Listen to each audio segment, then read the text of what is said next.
बालक कच्चे घड़े की तरह होता है। कच्चे घड़े पर आप जो कुछ लिख देंगे वो फूटने तक लिखा रहेगा। बालक एक छोटे पौधे की तरह होता है। पौधे को आप जिस दिशा में मोड़ देंगे पौधा उसी दिशा में मुड़ जाएगा।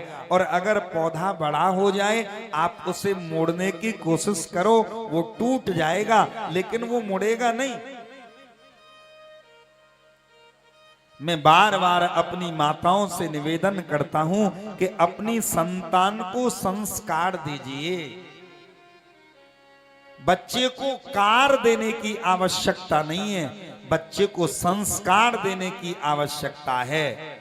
बच्चे को केवल लायक बनाइए आप। अगर आपकी संतान लायक है तो ना कोठी देने की आवश्यकता, ना कार देने की आवश्यकता। लायक में अगर ना लगा दिया जाए, आपकी संतान नालायक है तो कितने भी बंगले कोठी बनवा जाना, कितनी भी संपत्ति इकट्ठी कर देना, वो सबको मिट्टी में मिला देगी।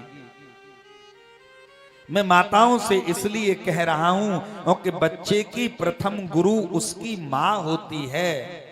और बालक को जो शिक्षा विद्यालय में 20 अध्यापक नहीं दे सकते, वो शिक्षा बच्चे को केवल उसकी मां दे सकती है जी। अगर बालक को कोई 10 रुपए की चॉकलेट भी देता है तो माँ कहती है अंकल से थैंक यू बोल, अंकल ने चॉकलेट दी है। लेकिन जिस परमात्मा ने हमें ये जीवन दिया, आज तक हमने अपनी संतान को यह बताया कि बेटा परमात्मा ने ये जीवन दिया है, इसलिए 5 मिनट बैठ करके उस परमात्मा का की भजन किया कर। चॉकलेट वाले को थैंक यू बोलने के लिए हम बोल देंगे, जिसने 10 रुपए की चॉकलेट दी, माँ कह रही है बेटा थैंक यू बोल। लेकिन जिस परमात्मा ने ये जीवन दिया, अपनी संतान से आपने बोला आज तक कि उस परमात्मा का भी थैंक यू बोलो। संतान को संस्कार दीजिए, क्योंकि पूत सपूत कहा धन संचय, पूत कपूत तो का धन संचय। अगर आपकी संतान सपूत है तो ज्यादा धन की आवश्यकता नहीं है, संपत्ति की आवश्यकता नहीं है। क्योंकि सबसे बड़ी अगर कोई संपत्ति जीवन में होती है तो वो संस्कार है।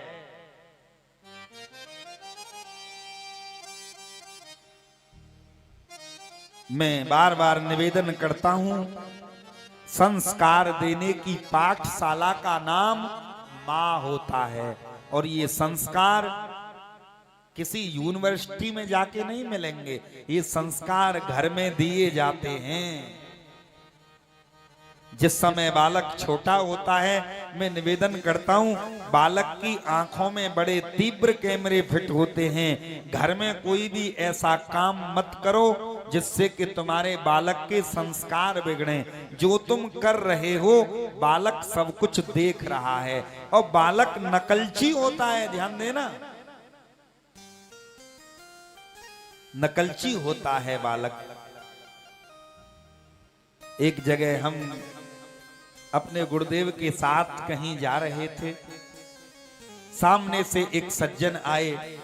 सज्जन ने जैसे ही देखा, बच्चे से कहा चल चल महाराज जी को प्रणाम कर, महाराज जी को प्रणाम कर। बच्चा ऐसे करके अकड़े लेकिन प्रणाम ना करे। अरे प्रणाम नहीं करता, तू जानता नहीं है, अरे ये वही महाराज जी हैं जो टेलीविजन पर आते हैं, जो कथा करते हैं, प्रणाम कर। बच्चे ने फिर भी प्रणाम नहीं किया। उसने एक थप्पड़ बच्चे के कान पर मारा, प्रणाम करता या नहीं? बच्चे ने फिर भी प्रणाम नहीं किया। महाराज जी ने उसके पिता को बुलाया, इधर आइए। बोले जी महाराज। बोले बच्चे को आप मार क्यों रहे हो? बोले महाराज प्रणाम नहीं करता। बोले जब इसके पिता ने प्रणाम नहीं किया आज तक, तो इसकी संतान कैसे प्रणाम करेगी? अरे तू देखते ही आकर के चरणों में झुक जाता, पहले तू प्रणाम करता तो बाद में तेरा पुत्र भी प्रणाम करता। जब इसके बाप ने प्रणाम नहीं किया तो औलाद तो तेरी ही है, ये कैसे प्रणाम करेगी? आप अपने माता पिता के साथ में, आप अपनी सास के साथ में जो व्यवहार कर रही हो, तुम्हारी संतान देख रही है। आज नहीं तो कल जो व्यवहार तुम अपने माँ बाप के लिए करोगे, लिख लेना ये व्यासपीठ की बात, आपकी संतान भी आपके साथ में वही व्यवहार करेगी, क्योंकि साईं के दरबार में बदले कहूं न जाए। अभी हम एक लुधियाना में कथा गाने के लिए गए थे, तो तीसरी मंजिल पर रुके हुए थे। 5-6 वर्ष का बालक होगा। तो वो माताजी नित्य उस बालक को रात के समय में दूध लेकर के भेजती थी। तो एक दिन मैंने माताजी से कहा, माताजी ये बालक छोटा है, गिर जाएगा, जल जाएगा, किसी बड़े व्यक्ति को भेज दिया करो, हमारे पंडित जी को बुला लिया करो। तो माताजी ने जो शब्द कहे वो मेरे दिल में जाके बैठ गए, आज तक बैठे हैं। माताजी ने कहा, महाराज जी दूध का तो एक बहाना है, हम तो आपके पास इसलिए इसे भेजते हैं कि कम से कम 10-5 मिनट आपके पास बैठेगा तो कुछ सीख करके आएगा। पहले माताएं अपने बच्चों को दादी के पास बिठाती थीं, बाबा के पास बिठाती थीं। दादी और बाबा बच्चों को सुंदर सुंदर कहानी सुनाते थे, उससे हमारे बच्चों का भविष्य निर्मल होता था। लेकिन आज के समय में जो माताएं हैं ना, दादी के पास मत जाइयो, इसलिए हमारी संतान का भविष्य बिगड़ रहा है। बाबा के पास मत जाइयो बस।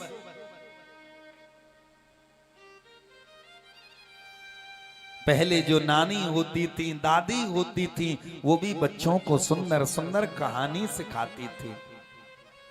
संस्कारों का लोप हो रहा है। मैं इसलिए कह रहा हूं क्योंकि भारतस्य प्रतिष्ठा द्वे संस्कृतम संस्कृतिस्तथा, इस देश की दो ही प्रतिष्ठा थी, संस्कृति और यहाँ की संस्कृत। और संस्कृति और संस्कृत लुप्त इसलिए हो रही है क्योंकि पहले संस्कार ही नहीं है। और जिस देश में संस्कार नहीं होंगे, जिस देश की संस्कृति नहीं होगी, एक दिन वो देश समाप्त हो जाएगा। जिस व्यक्ति के अंदर संस्कार नहीं होंगे, एक दिन उसका जीवन समाप्त हो जाएगा।